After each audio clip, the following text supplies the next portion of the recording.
Welcome back to Strategy and Tragedy. If you are tuning back in, thank you so much. Honestly, it never goes amiss with me. I really appreciate you choosing this episode, clicking onto it and tuning back in. If you are new here, then a very big warm welcome. It is wonderful to have you. This is the show for entrepreneurs. And actually, on my way here to the studio earlier, I was reflecting on a podcast that really affected me at the start of my entrepreneurial journey back in the 2010s. This is probably going to date me. And it was the TGIM, Thank God It's Monday podcast by Shopify, RIP, because it doesn't even exist anymore. And it really helped me. These stories of inspiration, these case studies, these other founder interviews just really kind of motivated me. And I thought, this is exactly what I'm doing here for you guys. I know entrepreneurship is so hard.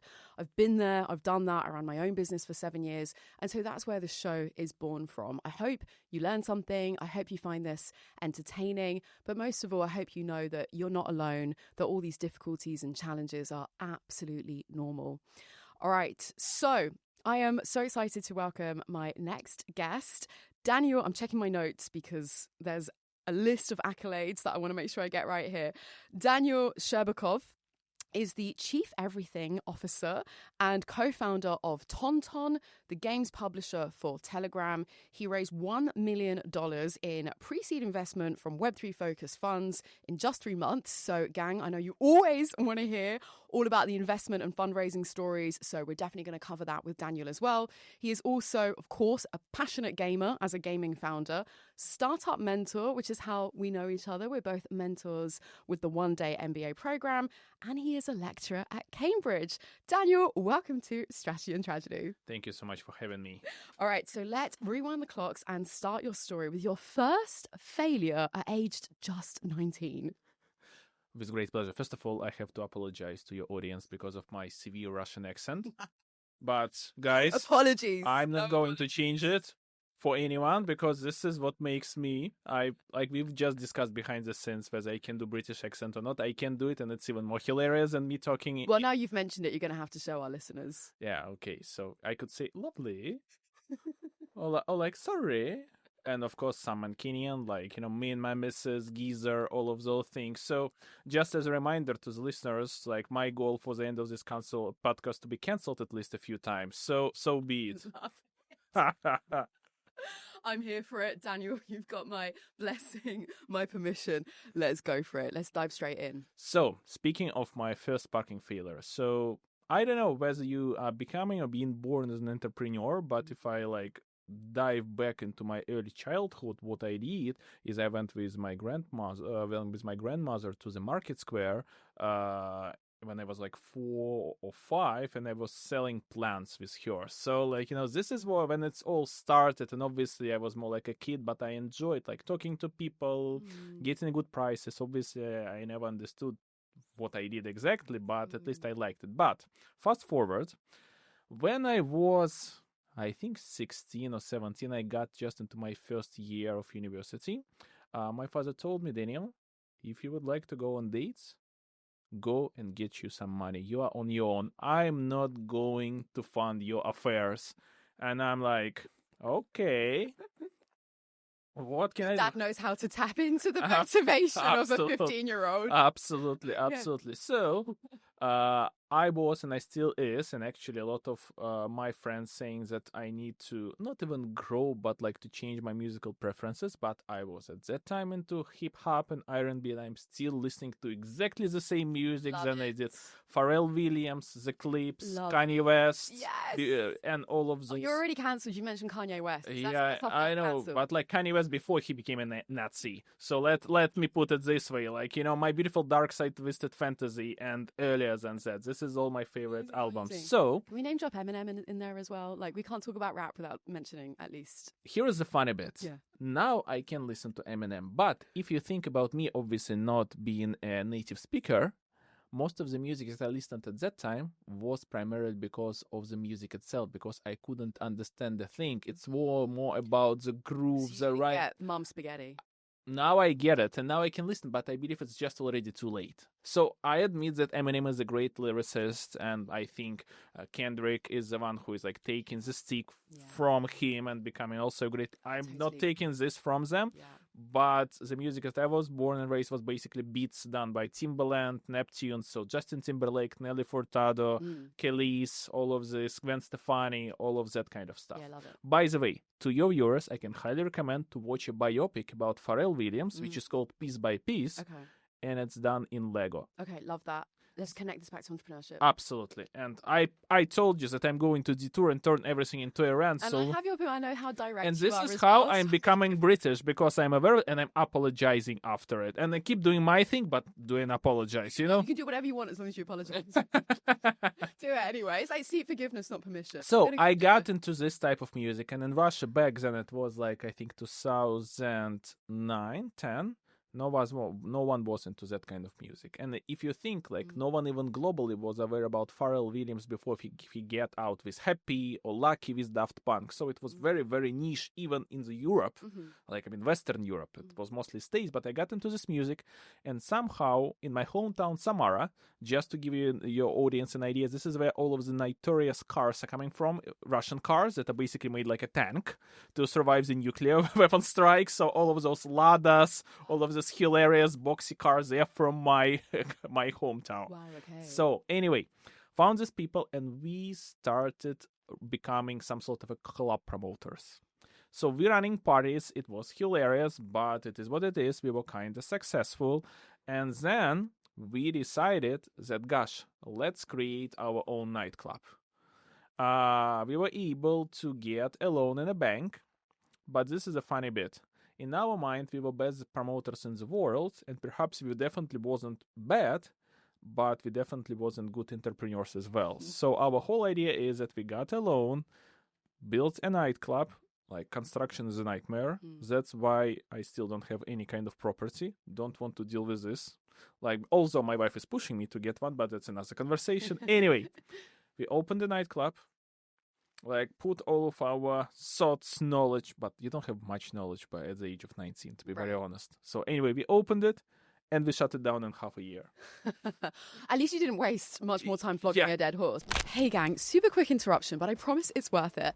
I want to tell you really quickly about One Day. It's an 18-month MBA program, but get this, you literally start and scale your business for real alongside it. I am a mentor on the program. If you've been following this show for a while, then you may have picked up on the fact that I work there as well. That's one of my other jobs, and I absolutely love it. I've been with the business now for 2 years, probably a little bit more by the time you're listening to this, and that's why I can say with utmost conviction, from being on the inside track, how good this program is. So you've got the curriculum, the content, the learnings, the resources, the frameworks that add the structure to the chaos and the mess and give you that much needed direction on how you can move the needle week on week on week and get closer to your entrepreneurial goals. Beyond the actual content and curriculum, you've got one-to-one mentorship. So with myself, for example, and then best of all, I would argue the community. You get access to other entrepreneurs that are on the same journey that you are, because entrepreneurship is tough. And so being surrounded by other people that are on the same journey, who can pick you up when you're down, and can also be helpful in terms of sharing other learnings, resources. Honestly, I cannot talk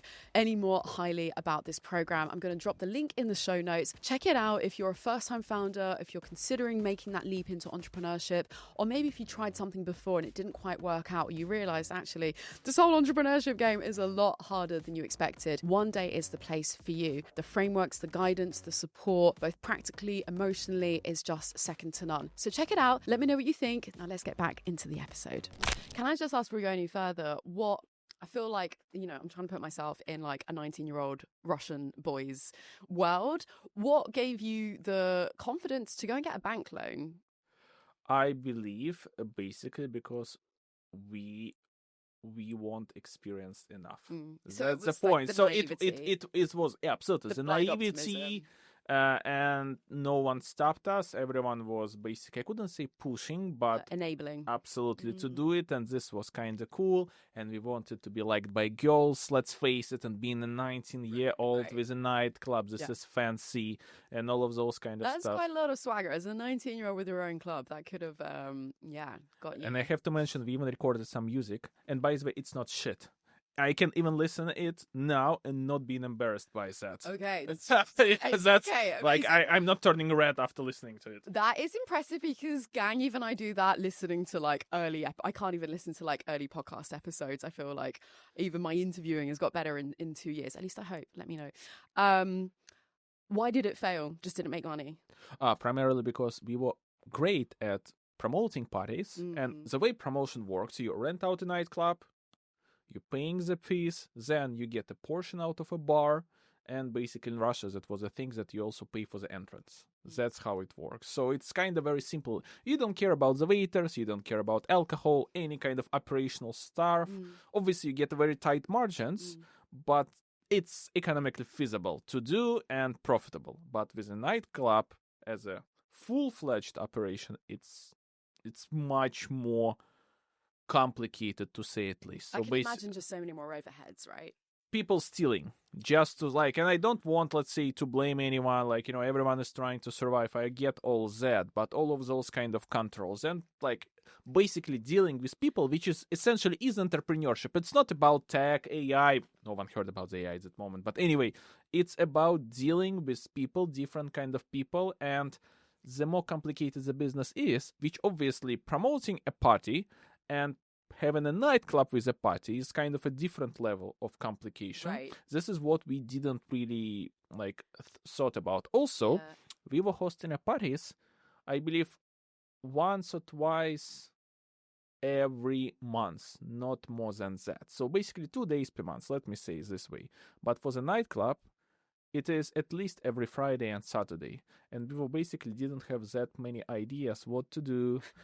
Like, what kind of DJ to bring and so on. So basically organize an R&B party twice a month is a good idea and people are into it. But basically having those kind of parties thrown away twice a week, this is a bit of pretty quickly. Yeah. A bit of an overkill. And on dealing with people, the public, it's another level when you're talking about nightclub, right? Because you're attracting a different sort of crowd potentially, but also you have them very lubricated up with a lot of liquor and music and all the rest of it. So it does add that extra level of complication, shall we say. Okay, hilarious. I love you taking us back in time and these first forays into entrepreneurship. Let's touch on hacking luck, taking risks. Tell us the story as we sort of move along the timeline here. When you pitched at your uni open day, so you're still at a similar sort of age, like late teen, I imagine. Who was the judge on the panel and where that led you to? Yeah, by the way, these stories are directly interconnected. So basically, the nightclub failed by the time when I was in the 4th year of my university. And in Russia, it's 5 years, basically. At that moment, we didn't have the separation between bachelor's and master's. It was just, we call it a specialist degree, which is 5 years. So basically, I had 1 year before graduation. Nightclub failed. All of my dreams and aspirations of becoming the nightclub mogul, whatever you call it, vanished like this. And I felt kind of lost because I had a steady income. I believe even more than my parents at that moment had. So I was living still with them. So I had plenty of disposable income, buying clothes, going shopping, places, you name it. And then everything turned into dust. And that was some sort of a great lesson that I learned, that nothing is forever. And you have to always be prepared for some shit coming. And this is, I believe, what kind of made me a better entrepreneur. So at that time, I was actually thinking, okay, what else can I do in my hometown? Although I love my hometown, Samara, it's actually over 1 million citizens living there. So it's big. It's not small just by any means. Don't get me wrong. But still, it's not Moscow, St. Petersburg. So I'm a geek. Obviously, it's kind of visible from the way I look now, but I just was thinking, okay, what can I do? And there was nothing to do in my city, at least.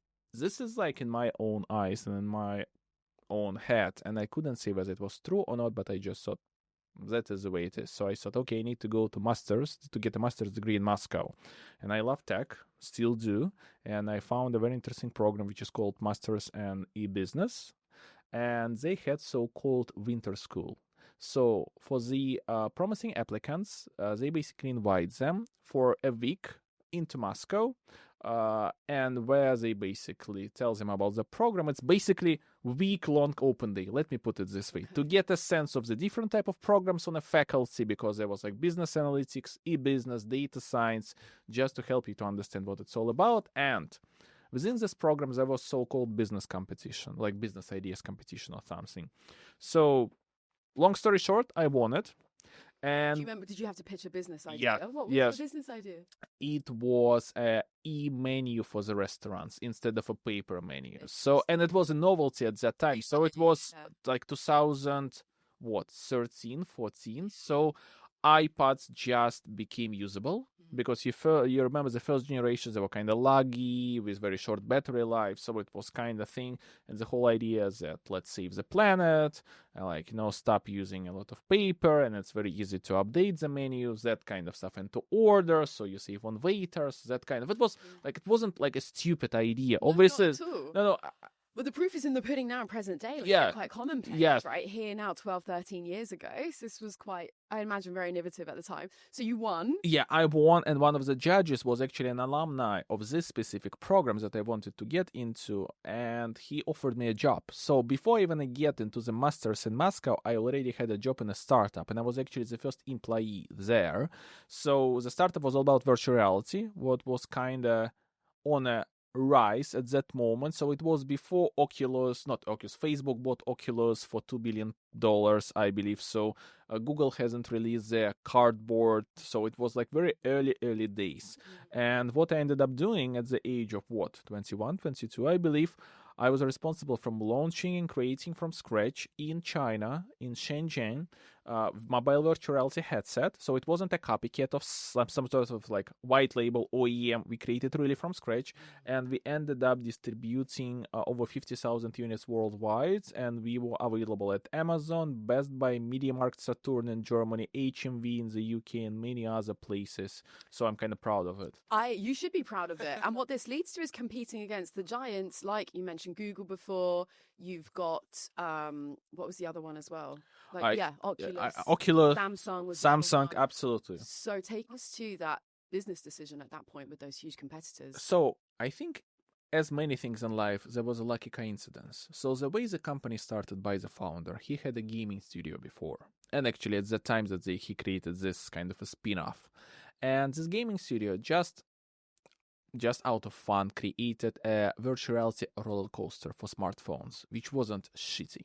And at that time, trust me, there were a lot of very poor quality content for the VR. And eventually, and even suddenly, they got 1 million downloads out of nowhere, so completely organic traffic.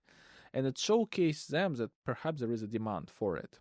And there was no proper headsets at the moment. So basically, our pitch to the retail chains and stuff that you're not only getting the headset, you're also getting a bunch of games developed by us as a developer. So at a certain period of time, Fibrom, that's the name of the company, was the biggest mobile virtual reality developer in the world with over 25 million downloads worldwide, without a single cent spent on advertising. Wow.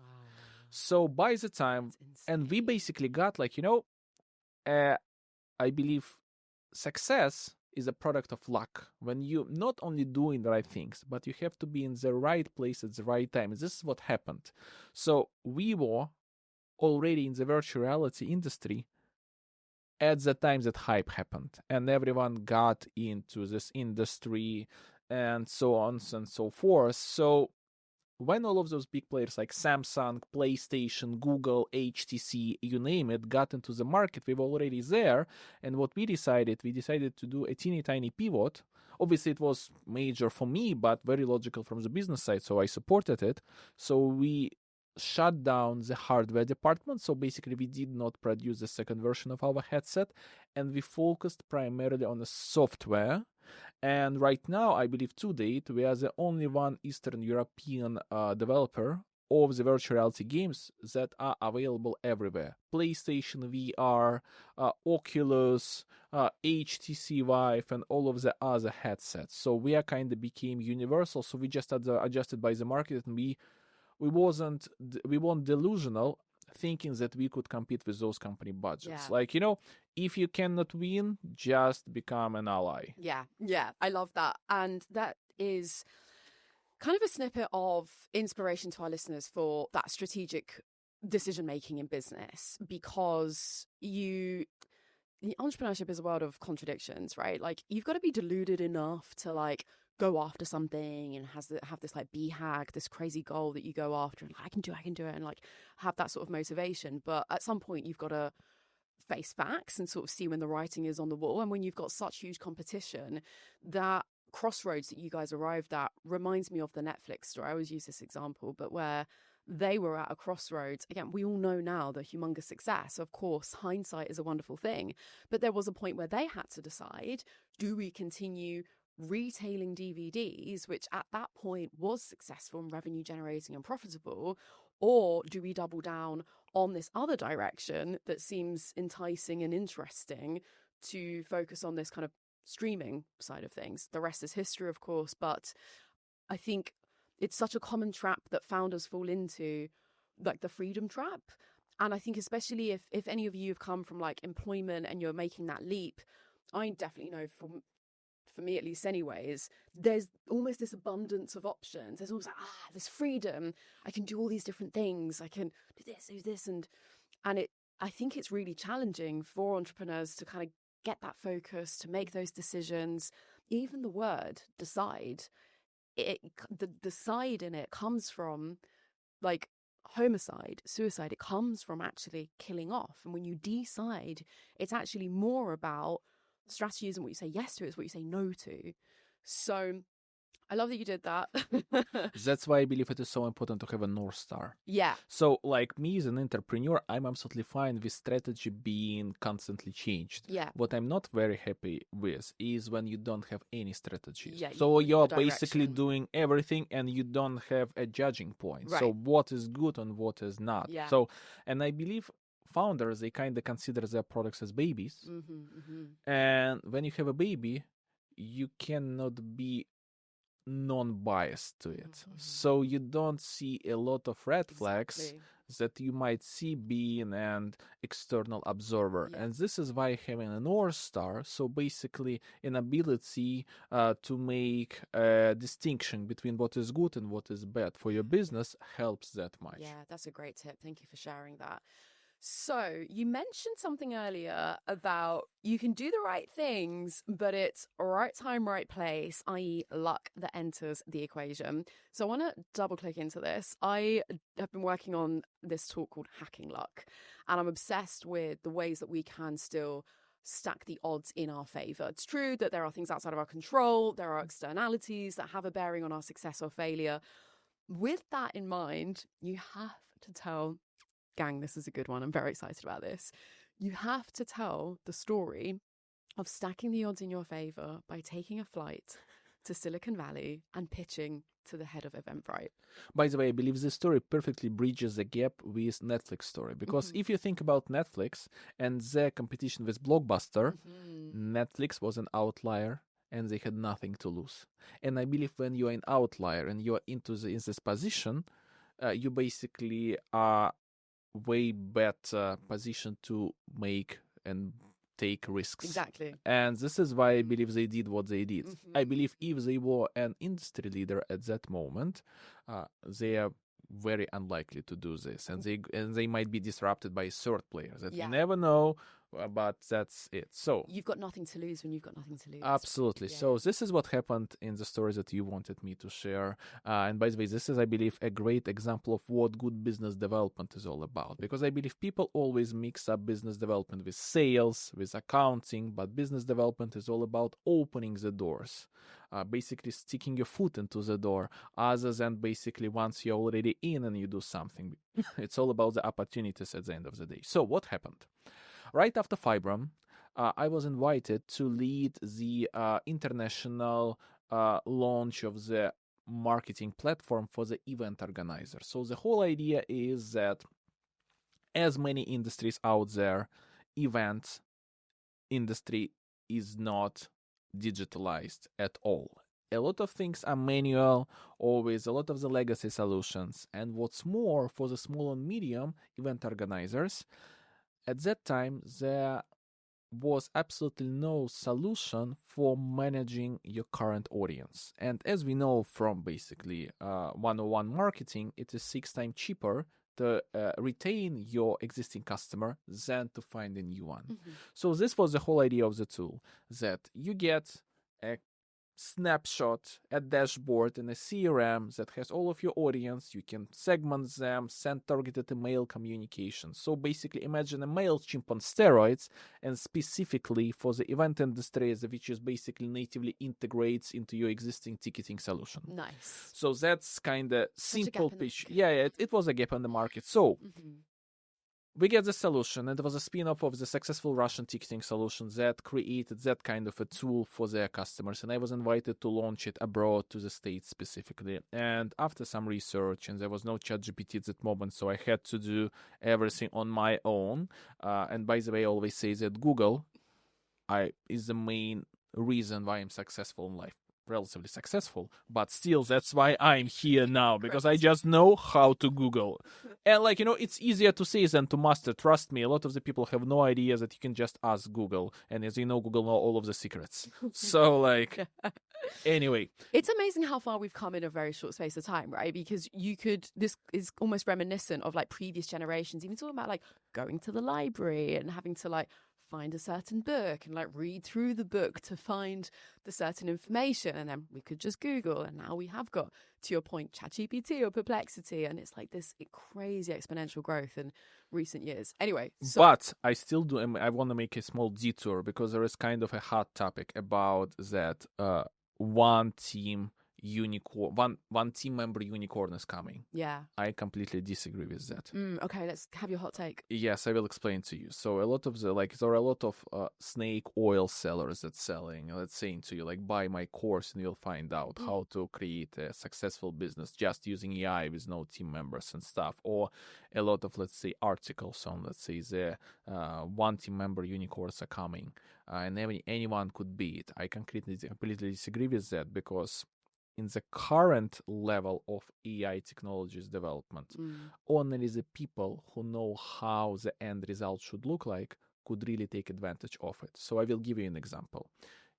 If you don't know how does a good cold email should look like, you will think that ChatGPT or Perplexity or whatever else, Grok, give you a great, basically cold emails, but they do not. And so it's a great partner. So I believe if, let's say, an extremely experienced founder that know it all, have been several times into 0 to 1 process, 1 to 10, 10 to 100, he could basically speed up a lot of the processes by, instead of hiring people, doing these processes on his own. But it's not for the people who have no idea about entrepreneurship and basically trying to pursue the fast money and thinking that they're going to get filthy rich just because they're going to create. That does make sense. What you call to mind there is you still need the prompting, the checking. You still need, it's almost like we talk about building a business, not a prison. And so many entrepreneurs make that mistake as well, where they create this bottleneck and you're still reliant. You can't go on holiday, you're chained to your laptop because you still need to be managing this co-pilot. The costs rack up as well. I mean, I know it's still cheaper than, I guess, a full-time salary, but all the AI tools I'm using, they've all got upgraded plans. And yeah, I guess. And they are cheap now. They're cheaper now, yeah. Well, we've seen the ChatGPT PhD level service.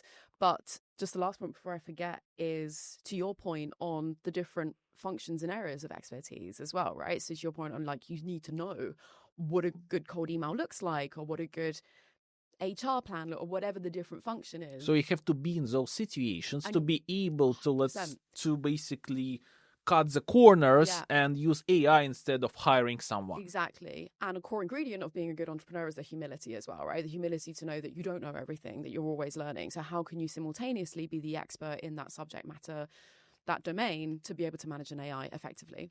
Okay. Getting back to our point. Once again, I'm very sorry for the audience, for all of my inappropriate comments, and this is my British nature is basically speaking right now. After 5 years in the UK, I believe, you could never become British. I'm well aware of that. So the best I can be is to be genuinely curious alien here. So, I'm well aware of that. Genuine curious alien. All good. You don't need to apologize. Yeah. All right, so let's get back to you flying through the valley. after research, we realized... Thanks to Google, that's where we got. Yes, thanks to Google. Yeah, okay. After research, I realized that most of the small, medium event organizers are using Eventbrite as a core platform for their events. So the most logical next step would be to get an API synchronization with Eventbrite, so we can get the data and then we could sell our solution to the Eventbrite organizer. So easier to say than to do. But anyway, they had an open API, but in order to get into the system, you need to have some sort of a, check on their end that everything is working. They had an email there that, let's say, once you are done, here is our documentation, a message to this email, and we will turn on the integration on our end.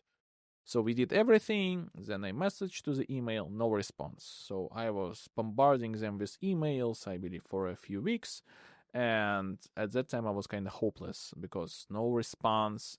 And it was nothing to do with me being Russian or whatever. I don't want to play any kind of nationality card. No, it's just like how big businesses work. If you don't have any external push or, let's say, any person inside, it's very hard to get into. Yeah. So... And we were kind of nothing to lose at that moment. And I created a plan, a very strange, not like strange, but like a desperate plan. Let me put it this way. That I found... Creative. It's a creative plan, Daniil. You're not it's giving yourself basically any the lack credit. of my vocabulary. So I just, I'll fill in the gaps then. say the way it is. But anyway, Yeah. I created a plan, a creative plan. That a founder of the Eventbrite and at that time the chairman of the board, Kevin Hartz, he was holding a public masterclass in one of the conferences in Silicon Valley in Palo Alto. And I just decided, gosh, I have nothing to lose. I'm going to fly into the US. I had a visa and I'm going to meet him at the registration desk and pitch him our idea because, it won't be worse than that. Listeners, take note. So this is what I did. I remembered, based on his photo, how he looked like. Then I was strategic in two ways. First of all, if you have been to kind of these mogul entrepreneurs, and Kevin Hart is from PayPal Mafia, just to make it very clear. So he's like from that time. Mm-hmm. Those kind of people, right after the speech is finished, they're being basically surrounded like rock stars by a lot of the entrepreneurs, giving their business cards. So they might give the entrepreneurs the business cards and never reply to them ever again and blah, blah. For sure. So I knew that this is not going to be the way. So I remembered how he looks like, and I was waiting for him at the registration desk for an hour with my laptop, with all of the tabs of our tool opened because internet at the conferences sucks. So I had to be prepared, and also I prepared the pitch, but not how a solution is cool, but how our solution could help Eventbrite to make more money. This is also kind of important if you think, because when you create a product, you always think that your solutions go, or your features go into sell your product. But nope, your product, when it's being sold, it's because it makes the life of a user better in any way, financially, in any other way around it. So Kevin Hart came with his assistant, so I pitched him with even more horrible Russian accent. So obviously it's slightly improved after 5 years in the UK. But anyway, we had a proper conversation, I remember, for 12 minutes. And by the end of this conversation, he had a call with the chief strategy officer of Eventbrite, because Eventbrite's headquarters located in San Francisco. And we actually had a meeting next day with chief financial officer and chief strategy officer at Eventbrite and headquarters. And from that, it all started. We ended up being not just partnered, but integrated as a white label into the event organizer's account. And we were available to 10,000 event organizers worldwide. I'm done with my pitch. Daniil, I love that story so much. Gang, if you take nothing away from this Russian nerd, then those past few minutes, the amount that you can extrapolate, you're not a nerd, obviously. I'm very fine with being a nerd. Stop it. I am a nerd. My wife calls me a geek, a nerd. So he's a fashionable nerd. Remember, what is a group called of Pharrell Williams? NERD. So I'm absolutely fine with being called a nerd. What does NERD stand for? No one ever really dies. I knew it was something like that. Okay, cool. All right. So I've got permission to call you a nerd. But think about that. By the time, I remember I watched all of these interviews, and he's right now a creative director of Louis Vuitton, by the way, as you remember. So at that time, being goofy as a rapper was not a thing. Yeah, right now we have Tyler, the creator, and stuff. So absolutely. And he 100%. was the one who did it. 100%.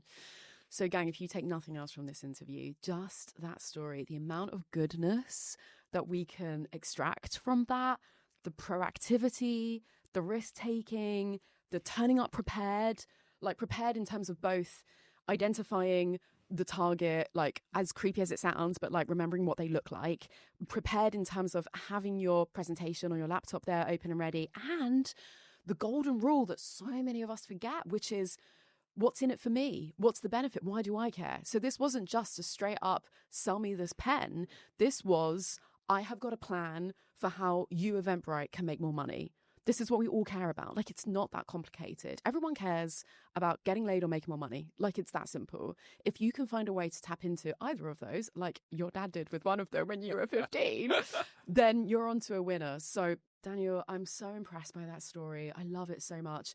Let's fast forward now. I know, gang, we've already given you so much goodness, but we need to talk about fundraising. We're going to give you even more goodness here. So let's fast forward. You are now, I know there's loads of other things you did in the middle, but let's kind of fast forward a little bit.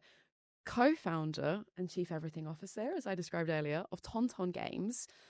This is a full circle loop moment. So tell us about that and tell us about how you managed to fundraise $1 million in 3 months. In fact, in a month. In how, what, sorry? In a month, not in 3 months. I didn't want to correct it, but like, yeah, guys, this is what... I think your LinkedIn profile needs an update. Really? Did I really mention in 1 month? Double check. No, that's absolutely fine by me. I just... 1 month. 1 million in 1 month. Yeah. By the way, I'm not complaining. I just wanted to even say that it's not in fact 3 months. It was in 1 month. Yeah, no, incredible. But anyway, getting back to the subject. First of all, I would like to kind of do a bit of a detour and talk about business development because I believe it's important. And I think it's kind of good advice for the founders. Sure. That all of this Eventbrite story is a great example of what actually business development is. Because if you're kind of not certain whether to reach out to this investor or to this client or not, think of this from that perspective.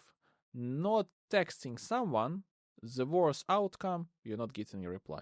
Texting someone, the worst outcome is exactly the same. So by taking this chance, you have nothing to lose because the worst outcome is similar with you not doing anything at all. You miss 100% of the shots you don't take. Yeah, I say this all the time. I'm totally with you. I mean, that's great advice. This is a new phrase for me. So in addition to geezer, fine lad. You know, in Russia, we always say that, like, you know, English is so limited. And like we could say, I love you in Russian by so many ways. We don't have that much terms for a man in Russian, so just to make it very clear. It's so telling, isn't it? Like the vocabulary of certain cultures or nationality and like what that reflects of the society. That's very interesting. Let's not detour again. All right, back on track. Yes. So I told you, so forgive me. Fine. That's fine. I have to do my job as a host. TonTon Games. So TonTon Games, this is a funny bit. So as they say, the overnight success is a product of 10 or 20 years work, and I believe this is what exactly happened. So I have been into startups right now for 12 years, and by the time that we founded TonTon Games, I have been there like for just a bit over 10 years.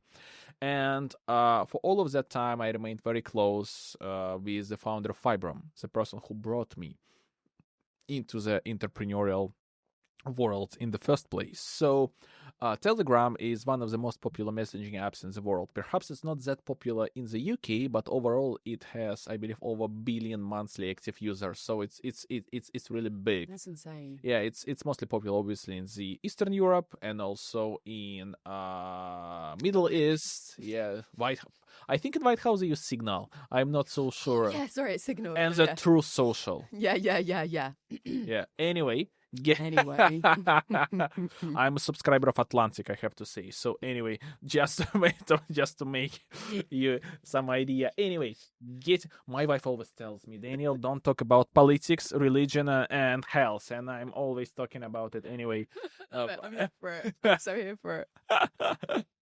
So, getting back to TonTon Games. So, Telegram is big, and they kind of 1.5 years ago, they launched an ability to launch games within the app, just like our comrades in China with WeChat do. Because now as well again. Yes, absolutely.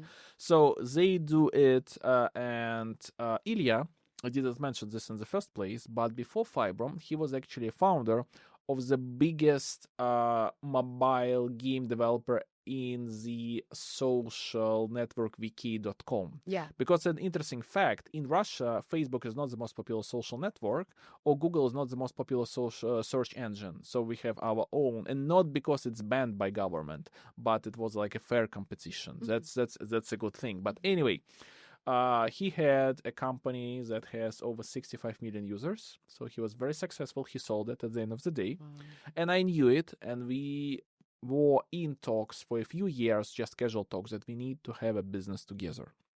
And that seemed like a great opportunity. So I texted him like, They're an age gap, by the way. yes, he's like 7 years older than me. So I'm 33 and he's close to his 40s. So, but, oh, well, not but that big. not that big. But it's kind of I sort of had this image of this like much older guy, especially because he was like a judge on the panel with your uni competition. All this. He's not like, he's older, but not that old. Let me put big it this way. vibes. Yeah. Oh. To some extent. Yeah, absolutely right. So I texted him like, this is a great opportunity. Let's do it. We have our reputation in the industry. Yeah. And this is what happened. So we even discussed with him. We raised before. So in total, I raised over $5 million for different ventures. And it always extremely hard, exhausting process. So like on average, it takes you 6 to 9 months to fundraise. Yeah. A lot of no's, a lot of rejections, and all of the things in between. Yeah. So before you get the money into your bank account, there is no commitment at all. So, like, don't start spending money when you have a document signed. Everything still have a chance of falling apart. So a lot of the knowledge out of there and insights that I got from my experience. But anyway, we decided to join forces, and we just outreach to all of the people with whom we were in any kind of, let's say, business relationship before, and who knew us, who knew what Ilya did, for that we know each other for 12 years and worked before. And Telegram games were on the rise at that moment. So a lot of the investors were throwing money into that kind of project. So we just happened to be once again in the right place in the right time. So good team with the right credentials, experience in the industry, connections. So this is why we were able really to raise $1 million almost within 1 month, even without any pitch deck created. Wow. So we had just some sort of an executive one-pager summary, and that's basically incredible. It takes 1,000 nights to become an overnight success, right? As you said at the top of this, what can entrepreneurs listening in who don't have that network, who don't have all of these connections and the industry experience and reputation, is there anything else that you learn? I mean, you flagged really great lessons there with don't make any decisions until the money's hit in the bank account. But in terms of the actual fundraise, is there anything else that's worked for you, whether it was TonTon Games or a different business, that fundraising founders can take with them? I believe the most things that we should realize, and I actually was also kind of wrong about it, that entrepreneurship is not about college dropouts out of Stanford, MIT, Cambridge, Oxford, or you name it. The average age of the unicorn founder in States is 42. So it's all about having enough experience in life before you really started something meaningful and that could change essentially your life. So not rushing and not expecting basically to hack the system from the get-go is very important. And I believe just expectation setting is perhaps the most important thing about the entrepreneurship, because if you get too much optimistic or too much upset, it's a roller coaster that would lead you to the depression. And I'm affected by this. You even asked me whether I'm okay with speaking about it. I'm very happy to basically dedicate a part of our conversation today with this specific topic. But once again, setting your expectations, knowing that it is a learning process and this is a marathon, not a sprint.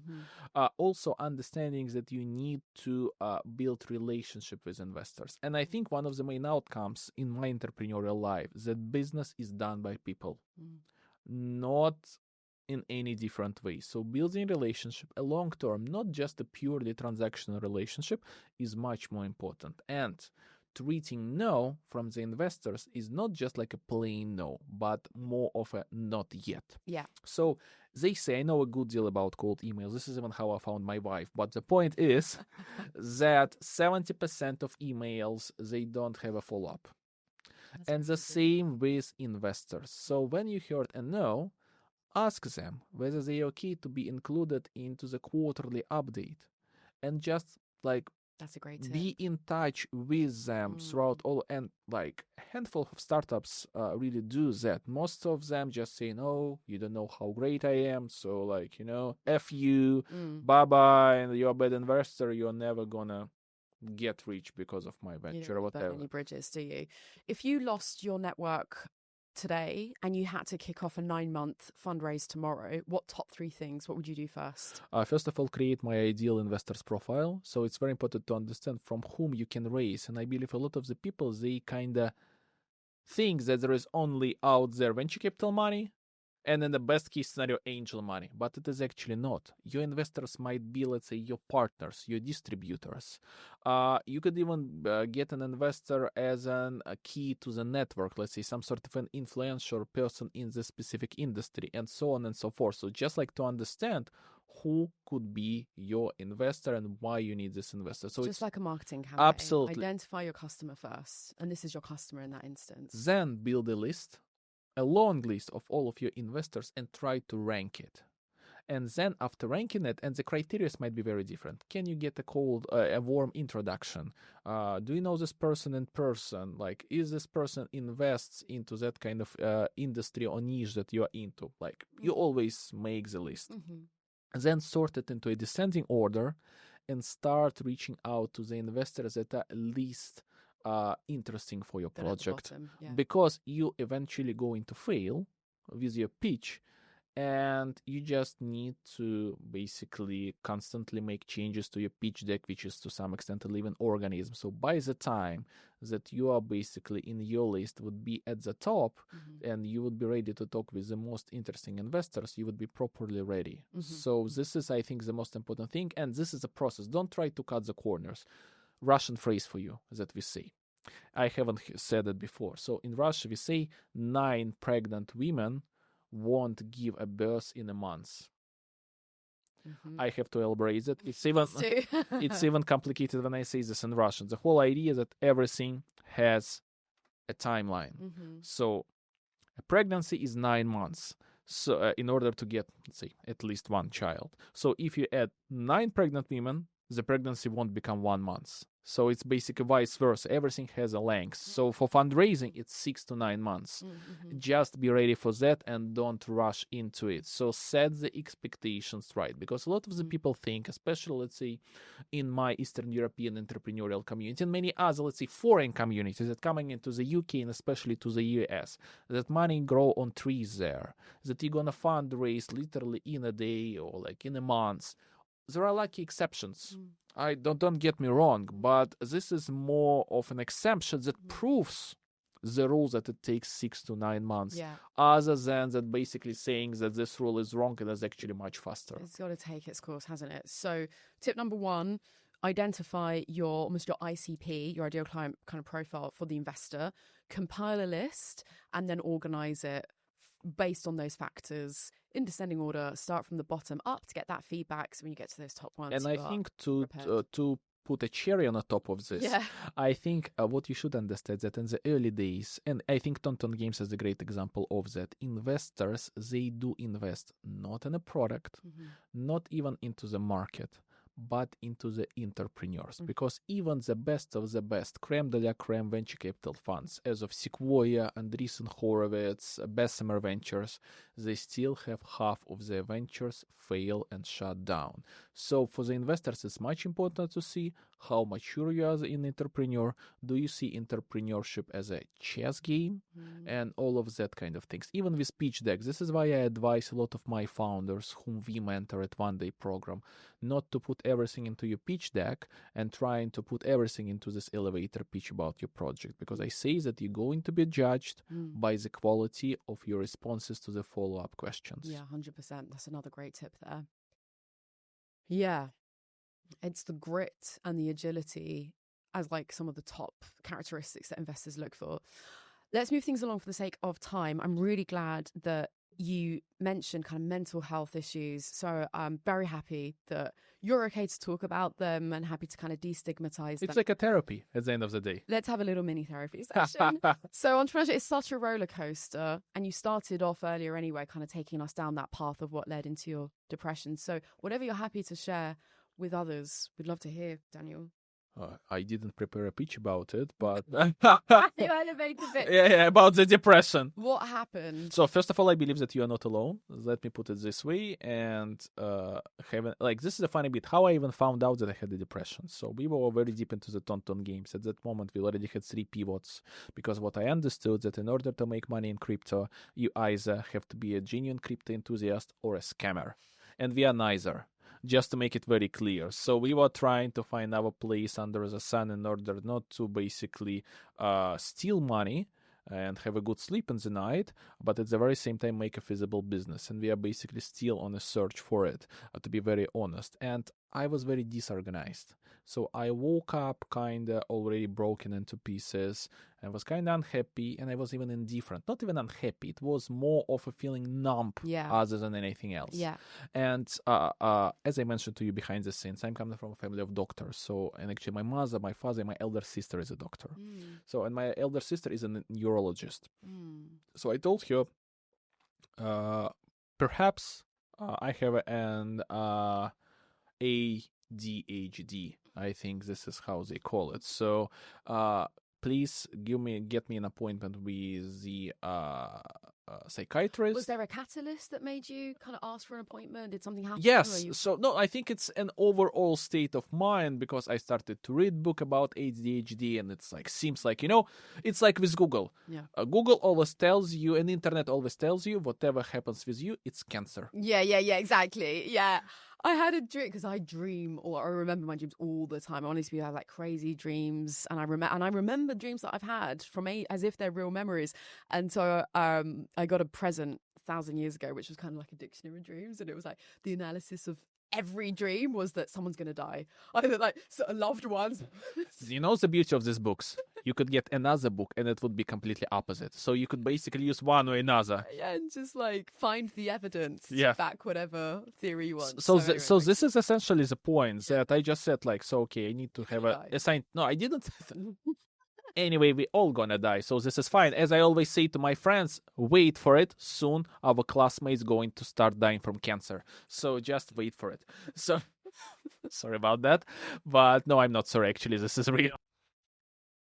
Is what it is. Yeah, it is what it is. Anyway, I went to basically a session with a psychiatrist. So I basically had some analysis done and basically a few conversations, some tests. And to my surprise, I told Daniil a good news and a bad news. A good news, you don't have an ADHD, so you're good. A bad news, you have a depression. Congrats. So I'm like, well done.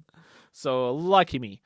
So what can I say about it? How did it make you feel to get that diagnosis, to have like a label put on it? I was still feeling numb, so such is life. So I believe like we were making a lot of jokes of me being Russian, but if you think just the fact that I'm able to speak poor English, in general English, that I'm here, and that I don't like vodka and all of this stuff, it makes me a very poor representative of Russians. And that I'm wearing colorful clothes and I'm not masculine. In fact, opposite. My wife thought that I'm gay when we first met, just to make it very clear.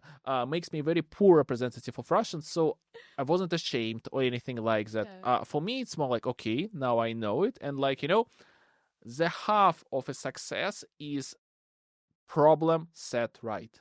So basically, now I know the enemy. Exactly. Now I can start I can making deal with it. actions. Yeah, Absolutely. yeah. So this is what I did. I got prescribed with antidepressants, a very kind of teeny tiny dose. I started taking them and some other supplements and stuff. And I believe after 2.5 months of taking it daily, I started to feel better. And this is a funny bit. If I felt numb only about my business, I would be still happy to be in a depression. Because if you feel numb about the business, you are not affected by the daily roller coaster of things. So it helps you because, in a sense, depression is a defense mechanism of your neural system and your emotional system. But I felt numb and indifferent about whole my life, my wife, even myself.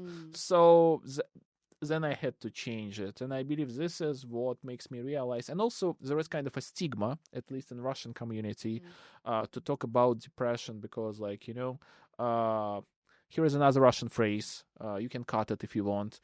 In Russia, we say, men don't cry, they pee with tears. You just piss out your tears.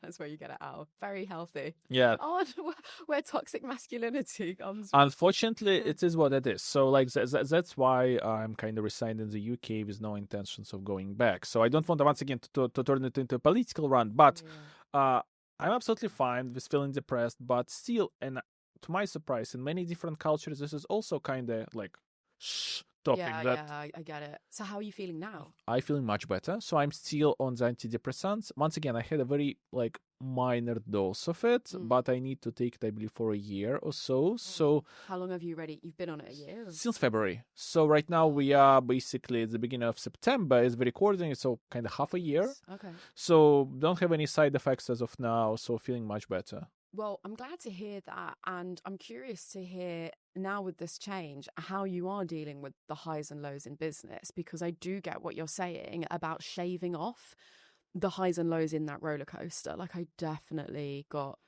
really badly affected my last business as well, right? So I understand that it was more kind of the personal, your relationship with wife and everything that kind of compelled you to seek a solution. But by your own admission, you said actually, like, it was kind of that defense mechanism in business. So now you're doing better. How are you dealing with the ups and downs in business? I believe I just admitted at some point after I started taking antidepressants that everything is not in my control. And I think this is kind of so I recently completed the Clifton 5 Strengths test. Me too. Oh, yeah, we discussed it. Guys, this is so good. There's so much value in this episode. Oh my God. Check it out. Gallup, Clifton Strengths. It's so good. And my first top strength is achiever. Yeah, same. Me too. So for me, it's so hard for me not having a purpose. Yeah. And I'm not talking about spiritual purpose. No. I believe that something to do. The trigger, not of a depression, but of the development of the conditions that led to the depression, in addition to my entrepreneurial journey, was the fact that I completed my MBA at Judge Business School, University of Cambridge. So basically, I achieved what I was dreaming of, and I didn't have any big purpose. And I was in constant search for it, and nothing fulfilled me at that moment. And what I realized that I just let it go. I don't have a purpose. That's absolutely fine. I will find it, like, you find something when you just let it go. Like when, and that's a great phrase, but it's not Russian. I just read it in an English book, but I like it. Problems become problems when you start solving it. So they stop becoming problems. No, start becoming problems. Oh. So imagine you are drinking water. Water for you. Well done, nice. Your English is great, by the way. Daniel. Don't be silly. Come on. Anyway, it's actually kind of a complicated process. Like, you could ask any kind of people that are in robotics how hard it is to make a robot, let's say, do this move. Right. But you don't really think of this as a problem. Sure. You just drink it. You just do it. But if you will start thinking of the complication of this process, like, you would basically... It starts becoming a problem. Absolutely. That's the point. So for me, for instance, not treating my diagnosis as a problem, but more of a path towards solution helped me with this, dealing with this a lot. So that's the whole idea. I understand. That makes a lot of sense. Sorry, we're going to cut this as well. I just got distracted. My next guest is already here, nice and, wow, so early. Sorry, let me just get my thread back, what I was just going to say on that. Yeah, and I think words like purpose are quite weighty, and I feel like it almost conjures, like you were saying before, like even like the spiritual, this kind of life purpose. I think going through a process like yours, which again, really appreciate you sharing on here, I think, for me at least, it's actually finding pleasure in the small things. Absolutely. I know it's such a cliche as well, right? But it's just, I've definitely come to that point as well, where it's just like, every day I just kind of need to do, like, however small, like even something so little, but just something for me, a little treat. And honestly, it's like life is worth living. Like it kind of it's the little stuff. Absolutely. And I think this is also an abundance of information around us. Yeah. If you think about it, let's say back then, even before the internet, people didn't have that much of information that they have no They didn't even know application. there was all Absolutely. this So, for instance, now you know so many things about politics. Trump, Right. as we say, Right. what message does he use, and all of these things. But him, ignorance is bliss. There was a point we didn't know like all of this. like what Yeah. like it basically like a white noise in our head, and we started thinking about it, but in fact we have zero influence into it, especially into the state's politics.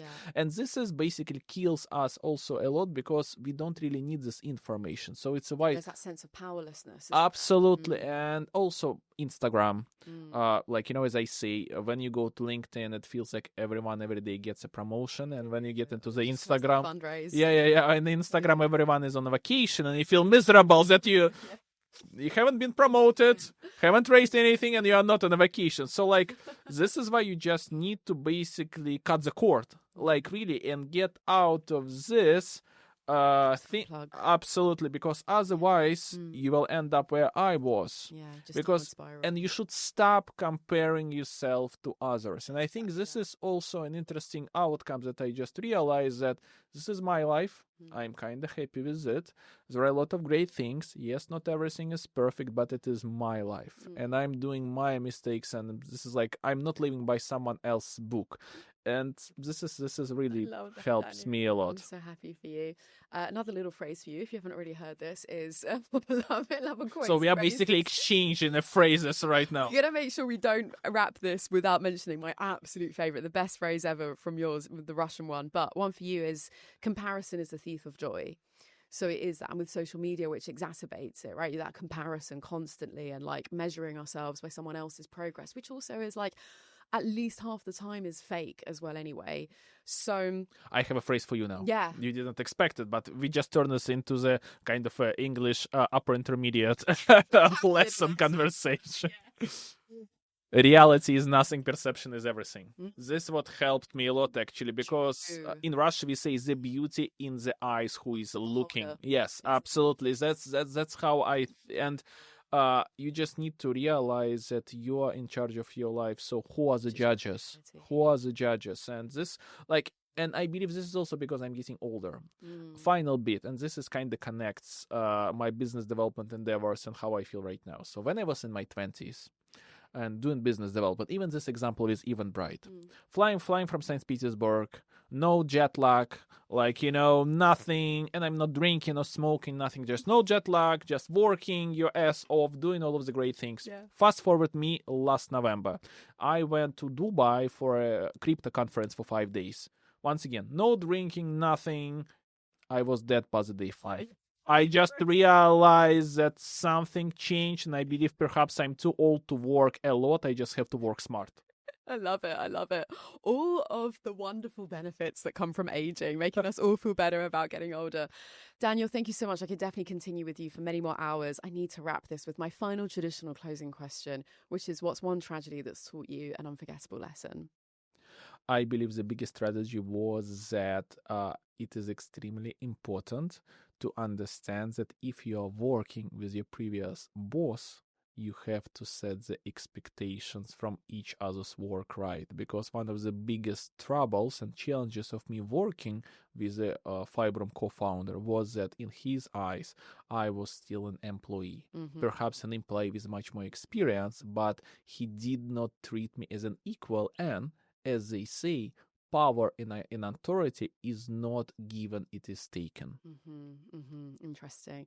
And I'm not surprised to hear that as well, thinking about just, I don't want to say like power dynamic, but just the perception, how we view, and especially if he kind of plucked you as this kind of rising talent from the university, and you're a bit younger. And again, this is where I always had this image of being a much older guy, and then you're his employee, and then that's really interesting. Then makes a lot of sense becoming his co-founder. On that note, I didn't have a chance to say it earlier, but we credited Google for a lot of your success. I think we also need to give Ilya a shout. Ilya, definitely. Kisses to him. Kisses to Ilya. All right. Before we go, I know that was our final traditional question, but the Russian, my favorite Russian. I believe this is how I ended up in this podcast in the first place, because you heard it. I'm like, this goofball, I need to invite him to my podcast. Just for this. just to say this line on my podcast. So, in Russia, we say, if you don't like cats, you just don't know how to cook them.